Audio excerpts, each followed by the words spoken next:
Cassie, and today we're going to be going over how to install a Skytech remote system onto an IPI electronic gas valve. Locate the manual switch,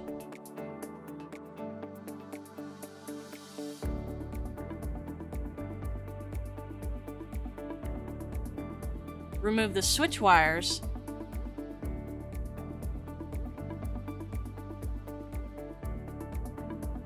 connect the receiver wires to the switch wires. It does not matter which wire goes where. Once you have the two wires from the receiver connected to the system, it's time to check the system. Slide the 3-position switch on the remote receiver to the on position. The spark electrode should begin sparking to ignite the pilot.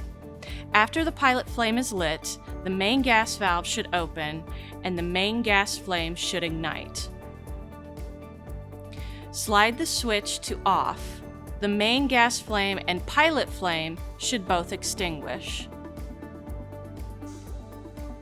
Slide the button to remote, then press the on button on the transmitter to change the system to on.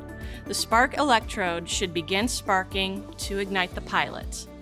After the pilot is lit, the main gas valve should open and the main gas flame should ignite.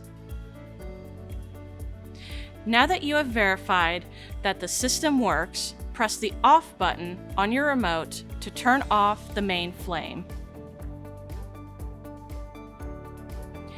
Skytech offers a wide variety of products to fit any type of fireplace. Our 1001A is a remote system that allows you to turn your fireplace on or off with a push of a button.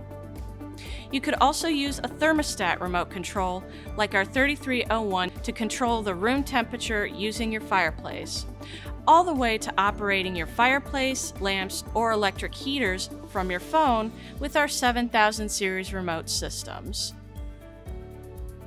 If you should ever run into any problems with your Skytech products, please feel free to reach out to us at 855-498-8324, Monday through Friday from 8 a.m. to 5 p.m. Eastern Standard Time.